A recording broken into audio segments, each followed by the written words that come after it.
이 시간 저에게 주신 하나님 말씀은 요한복음 6장 35절의 말씀입니다. 신약성경 154쪽입니다.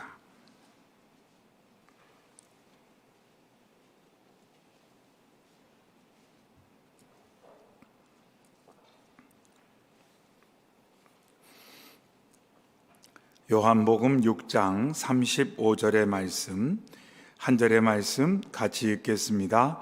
예수께서 이르시되 나는 생명의 떡이니 내게 오는 자는 결코 줄이지 아니할 터이요 나를 믿는 자는 영원히 목마르지 아니하리라. 아멘. 저희가 오늘부터 예수님을 알고 드리는 기도라는 주제를 가지고 말씀을 나누고 저희가 한 해 동안 기도하는 시간을 갖도록 하겠습니다. 예수님께서는 지상사역을 하시면서 나는 무엇이다 라는 말씀을 자주 하셨습니다. 특별히 요한복음에 보면 나는 무엇이다 라는 자기 소개를 7번이나 하시는 것을 우리가 확인할 수가 있습니다. 나는 생명의 떡이다, 세상의 빛이다, 양의 문이다, 선한 목자다, 부활이요 생명이다, 길이요 진리요 생명이다, 참 포도나무다. 이렇게 예수님께서는 자신을 사람들에게 알려주셨습니다. 오늘 본문 말씀 바로 앞에 6장 20절에 이르시되 내니 두려워하지 말라, 이렇게 예수님께서 거친 풍랑 가운데 두려움에 빠져 있는 제자들에게 오셔서 말씀하셨습니다. 나다, 내가 왔으니 걱정하지 말아라, 두려워하지 말아라, 이렇게 말씀하셨습니다.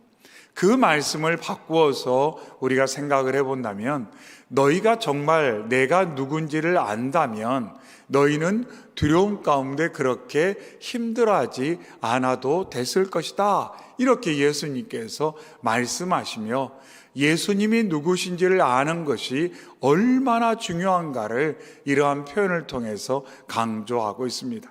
나다, 그러니 두려워하지 말아라. 내가 누구인지를 알아라.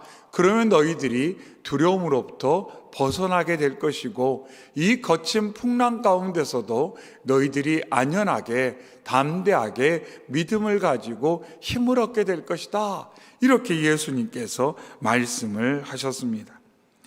이처럼 예수님을 아는 것이 얼마나 중요한 사건인지를 예수님은 강조하고 있습니다. 그런데 이러한 표현이 신약에서 처음 강조된 것이 아닙니다. 여호와 하나님께서 모세를 부르시면서도 동일하게 말씀을 하셨습니다. 출애굽기 3장 14절에 하나님이 모세에게 이르시되 나는 스스로 있는 자이니라. 또 이르시되 너는 이스라엘 자손에게 이같이 이르기를 스스로 있는 자가 나를 너희에게 보내셨다 하라.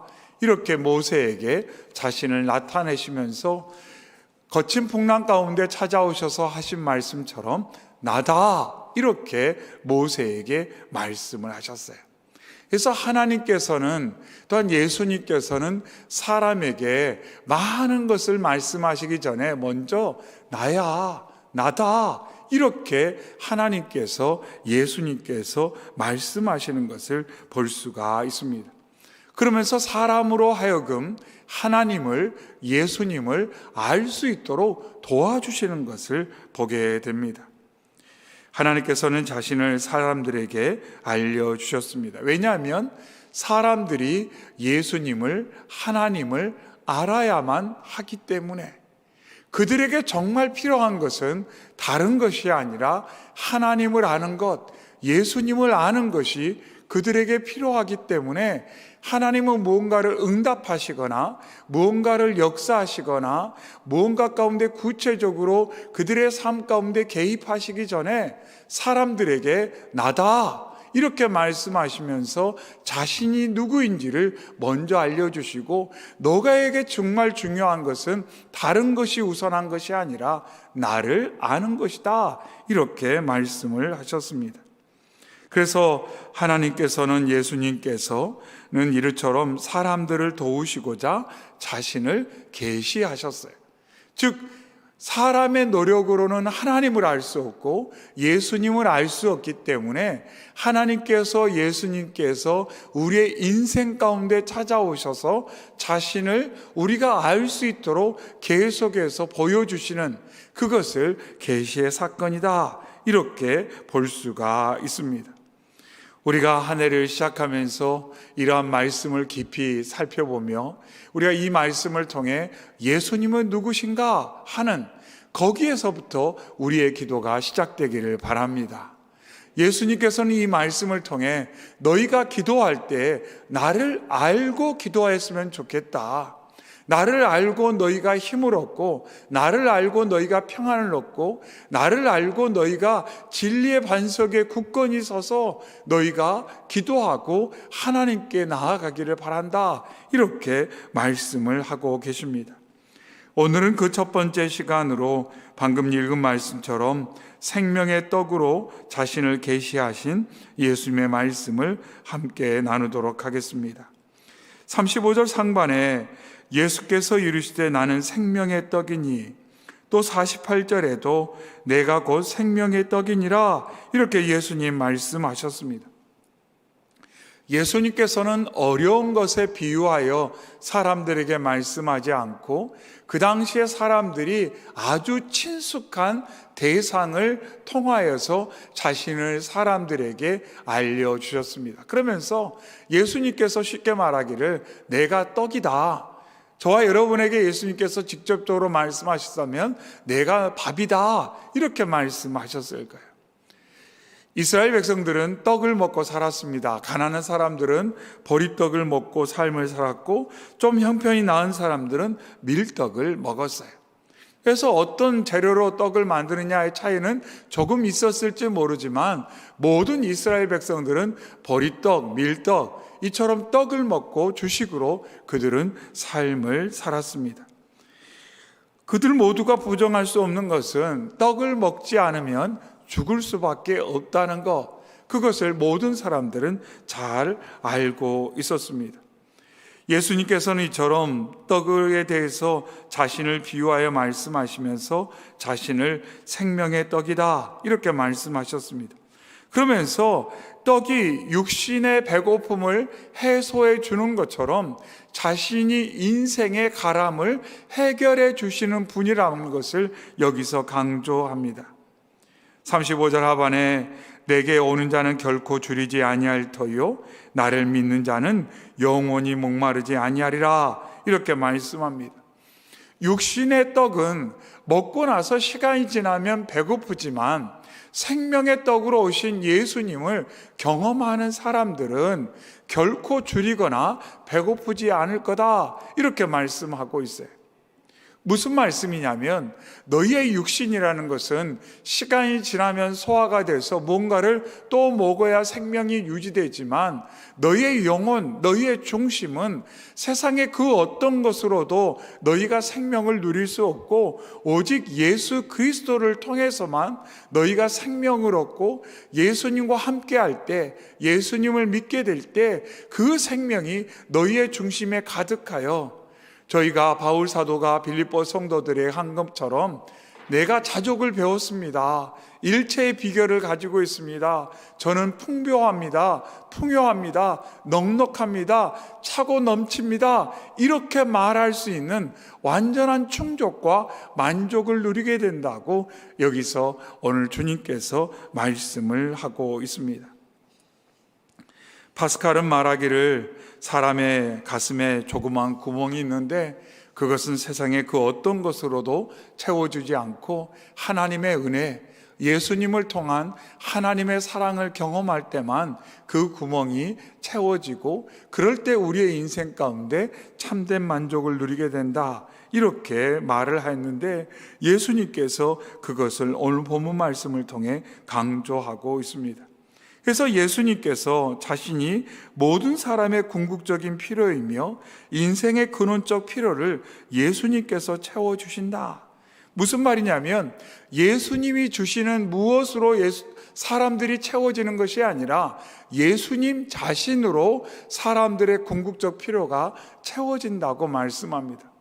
우리는 때때로 예수님보다 예수님께서 공급하시는 무엇에 관심을 가질 수가 있는데, 예수님께서는 오늘 말씀을 통해 예수님이 공급하시는 그 무엇이 아니라 예수님이 중요하다.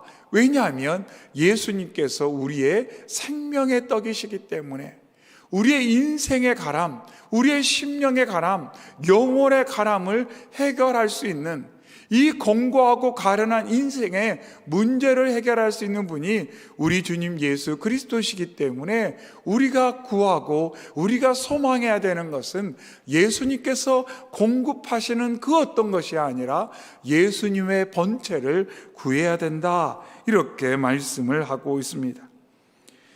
33절 말씀에 보면 하나님의 떡은 하늘에서 내려 세상에 생명을 주는 것이라고 말했고, 57절에도 나를 먹는 그 사람도 나로 말미암아 살리라, 이렇게 말씀하고 있습니다. 그래서 예수님을 먹어야만 우리가 살게 된다, 이렇게 말씀하셨고, 심지어 55절 말씀에 보면 내 살은 참된 양식이요 내 피는 참된 음료라, 이렇게 예수님 말씀하시면서 나를 먹어야 된다, 나를 마셔야 된다, 이렇게 말씀하셨어요. 그래서 이런 말씀이 강조될 때, 우리나라에 처음으로 복음이 전해질 때 그런 흉흉한 소문이 있었어요. 교회 가면 사람들이 인육을 먹는다더라, 교회 가면 사람들이 피를 먹는다더라, 그런 소문이 돌았어요. 그래서 저 서양 사람들이 사람을 잡아가지고 교회 식구들하고 나눠 먹는다더라, 이런 이야기가 있었어요. 왜 그렇겠어요? 예수님의 말씀이 내 살이 양식이다, 내 피를 마셔라, 이렇게 하면서 성찬을 계속 나누는데 그 의미가 무엇인지를 알지 못하는 사람들은 도대체 저게 뭔가 하면서 사람들한테 하는 이야기가, 아니 교회 갔더니 막 누구의 살인지는 모르는데 살을 먹어야 된다고, 피를 마셔야 된다고 그러더라고. 아이고 무서워서 혼났다고. 뭔지 모르니까요.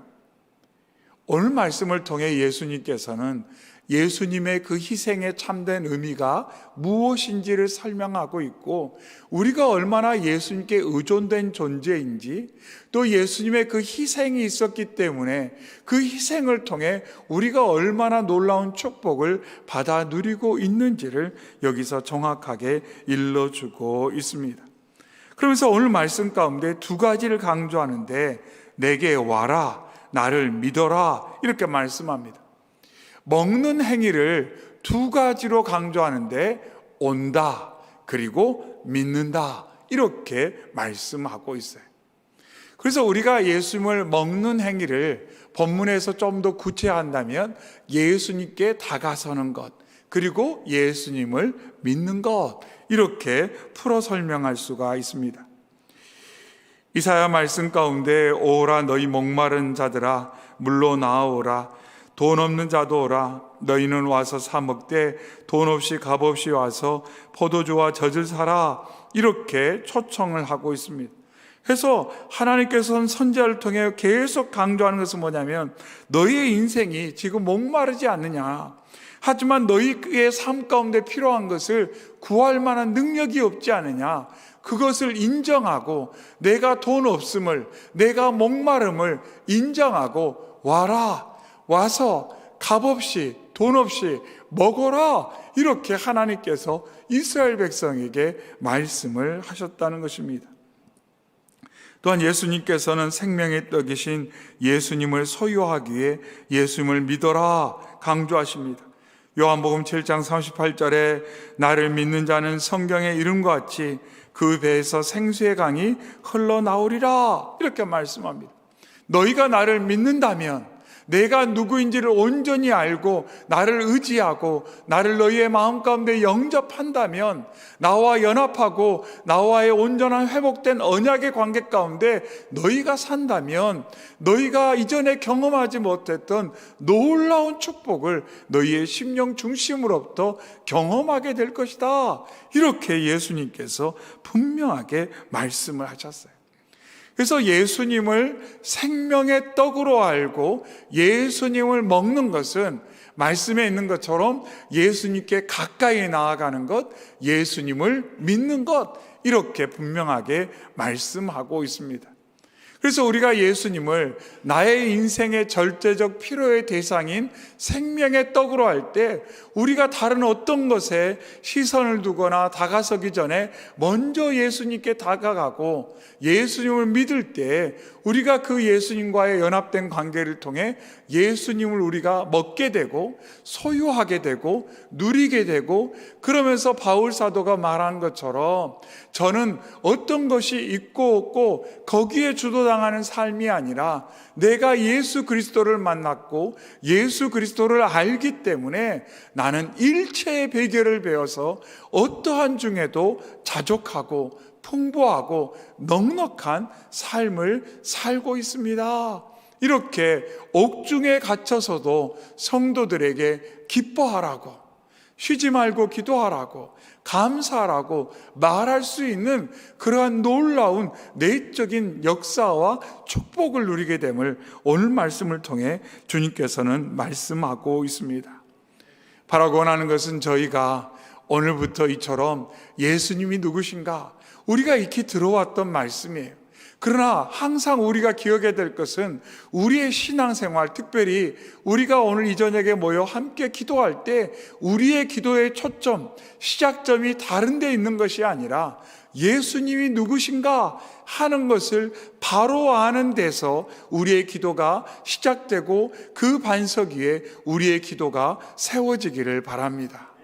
그래서 오늘 말씀을 근거해서 우리가 먼저 구할 것은 하나님의 나라와 의가 대신 예수 그리스도를 먼저 구하는 저희 모두가 되기를 바랍니다. 믿음의 사도들, 믿음의 선배들은 다른 것을 먼저 구하지 않았어요. 예수 그리스도를 구했어요. 왜냐하면 예수 그리스도가 생명의 떡이시기 때문에. 예수님만 먹는다면, 예수님과 살과 피를 내가 누리기만 한다면 놀라운 역사가 내 심령 가운데 일어날 것을 확신했기 때문에 다른 것을 먼저 구하는 것이 아니라 예수님께서 공급해 주실 수 있는 다른 어떤 것을 구하기 전에 예수님을 먼저 구하고 예수님께 갈급하고 예수님께 내 소망을 두고 힘있게 나아가는 것처럼 저희가 그러한 소망을 가지고 우리가 함께 기도하며 나아가기를 바랍니다. 그래야 이 저녁에 우리가 주님을 더 풍성하게 누림으로 말미암아 세상에 알 수 없고 줄 수 없는 귀한 선물을 풍성히 누리셔서 우리의 심령 가운데 평안과 기쁨과 감사와 찬양과 예배가 회복되어지고 힘이 생겨서 어떠한 상황 가운데 거친 풍랑이 닥쳐오는 그 상황 가운데서도 내니 두려워하지 말라라는 주님의 음성이 내 심령 가운데 계속해서 메아리치고 강력하게 역사함으로 말미암아 보이는 것이 나를 주도하는 것이 아니라 내 인생의 선장 대신 예수님께서 함께 하시고 예수님께서 키를 잡으심으로 말미암아 하루하루 주님의 인도하심을 따라 소망의 항구까지 힘있게 나아가고 인도하심을 받는 저희 모두가 되시기를 주님의 이름으로 축원합니다. 아멘. 사랑의 주 하나님 아버지, 감사합니다. 이 귀한 저녁에 저희를 주 앞으로 인도하여 주셔서 오늘도 생명의 말씀, 특별히 예수님께서 생명의 떡이심을 더 깊이 묵상하고 예수님께 다가서고자, 예수님을 믿고자, 예수님을 온전히 나의 생명의 양식으로 누리고자 소망 품고 기도하게 하시니 감사합니다. 하나님, 저희가 기도할 때, 저희가 믿음의 생활을 해갈 때 하나님 땅의 것을 먼저 구하지 않게 하시고 영원히 우리의 만족 되시고 생명 되시고 양식 되신 예수님을 구하며 예수님께 다가서는 저희 모두가 되게 하여 주시옵소서. 이 저녁에 주 앞에 나와 싸우니 주님과 친밀한 교제를 나누고 마치 다메섹 도상에서 예수를 만나 놀라운 변화를 경험했던 바울 사도처럼 저희의 인생 가운데도 주님과의 만남이 계속 이어져 놀라운 변화와 성숙과 영광의 역사가 있도록 저희를 만져주시고 함께 하시고 인도하시고 역사하여 주시옵소서. 하나님 무딘 마음이 있으면 주님께 드려주시고, 하나님의 마른 마음이 있다면 옥토와 같은 마음 되도록 성령이여 단비를 허락하여 주시옵소서. 하나님, 이 저녁 귀한 은혜를 소망하지만 기도의 자리에 여러 이유로 함께하지 못한 하나님의 백성들이 있습니다. 혹여 유익이 연약하여 삶에 너무 문제에 지쳐 또 여러 상황으로 함께하지 못한 주의 백성들, 주께서 그 모든 형편을 아시오니 삶의 자리에서 기도하며 간구할 때마다 도우시는 주의 손길을 경험하고 무엇보다도 주님을 깊이 만나는 영적인 호흡을 할 수 있도록 주님 도와주시옵소서. 모든 것 주님께 감사드리며 우리 주님 예수님의 이름으로 기도하옵나이다. 아멘. 오늘 주신 말씀 가지고 우리 주여 한번 크게 외치고 간절한 마음으로 우리 예수님, 생명의 양식 되신 예수님 구하며 기도하도록 하겠습니다. 주여!